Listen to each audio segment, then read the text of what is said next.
What's going on, everybody? Welcome back to the channel. Jake Shavink here, and the Green Bay Packers selected Penn State cornerback Kalen King in the 7th round of the 2024 NFL Draft, and they might have the formula to unlock the best version of him in the NFL. So real quick on Kalen King, 5'11 and a quarter, 191 pounds.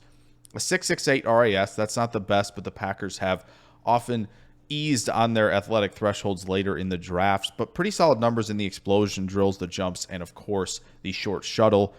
You see a tale of two seasons for Kalen King, right? 3 interceptions, 9 pass breakups, an impressive passer rating allowed in coverage in 2022, but just 1 pass breakup and an 82.4 passer rating allowed in coverage in 2023. And you see the massive differential in terms of coverage grade from PFF. But as we look to the film room here, we can kind of decipher where King's best position might be and why the Packers are already making that move with King. So let's get to the film room and take a look at Kalen King. So when it comes to Kalen King, what do we see on film? I think the first thing that you can see in terms of the physicality is how willing he is to defend the run, right? He will stick his nose in, take on tight ends, take on pulling offensive linemen, and be willing to mix it up in the run game. Not all corners, have that tenacity, that will, and that physicality to come downhill and play the run like Kalen King can do. And really what Kalen King also does well is, you see this a lot with DBs as well, where not all of them are really good form tacklers. And King has, a good enough wingspan, but also good enough technique. And he stays aggressive yet cautious in space, as you'll see here against Illinois, when he's wrapping up, right? Breakdown, attack, but also doing a good job of wrapping up. He's not throwing shoulders into guys, right? He's not, playing that role of the super aggressor where it can lead to missed tackles in space. No, he stays really disciplined in that area. But also what Kalen King does really well is when he gets his eyes on the quarterback, when he gets his eyes on kind of the route combination developing in front of him, he does a really good job with instincts and closing speed and of course, the physicality to finish these type of plays. And it's littered all over the film here against Michigan, right? Being in the right position at least to threaten that leverage and force the ball carrier back inside to where he's got help with would-be tacklers. Same thing here. When Michigan's trying this quick screen, guys got to get out to defend him because he's going to be flying downhill at full speed, and he's going to make a tackle in the backfield. Here, taking on a blocker, with the tenacity that he's ready to not only disrupt the ball carrier, but throw a blocker into the ball carrier and also help make the tackle. Obviously, this is one of his best plays on film, and this has been shared a bunch. But of course, again, Ohio State running this little bubble that they like to run. King knows that, dips through this would-be blocker, and of course, a great finish with a tackle behind the line of scrimmage. Now, in coverage as well, what Kalen King does extremely well, he thrives when he can do this, when he can get hands-on and be physical throughout the route stem.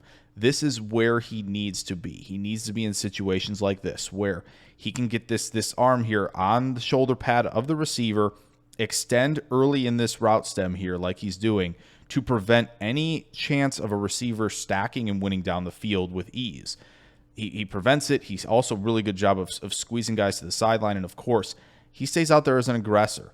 He's going to play physical. Here against Charlie Jones, again, really good job getting a hand on early in this route. He stays in the hip pocket.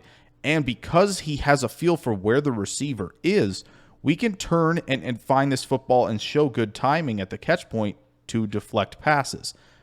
Here against Ohio State, when you can be physical like this, just take him out of the play completely.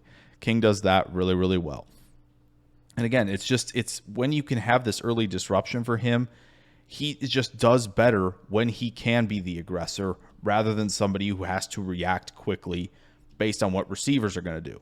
Because he's experienced in doing these things, you see him do a nice job here against Ohio State of, okay, he knows this is a vertical route. I'm going to make sure I'm on top of this route, not in trail technique, but in dominant technique, and be in position to potentially make a play at the catch point like he does there. Now, what else does King do really well? We talked about kind of the instincts and the processing skill set when he sees stuff developing right around the line of scrimmage, but how about when he can just open up to the play, see everything develop, understand, okay, nobody's in my zone. Where can I go attack and help out? Right? Good instincts here, sees the tight end, and then, of course, limits the yards after the catch in that big hole in the zone because he read the play. Here again, a good feel for coverage of understanding my responsibility is the flat on this. Quarterback makes a nice read, but because King is in a good position, quarterback has to work to his second read on this play. Now, where does King get into trouble? Well, when he doesn't get hands-on like here against Purdue, you see that 40 time, that lack of top-end speed show up in his game.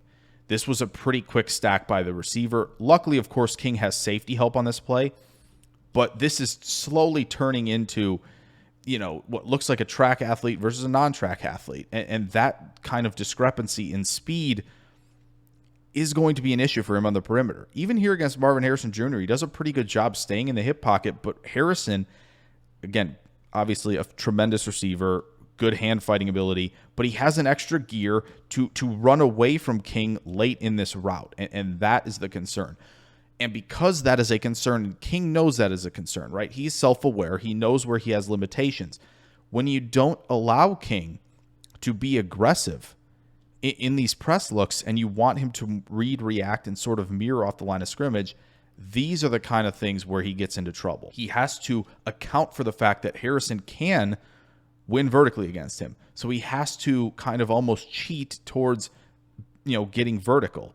That's going to leave him susceptible, because he's not the best in transition either, to lose on a lot of these underneath routes.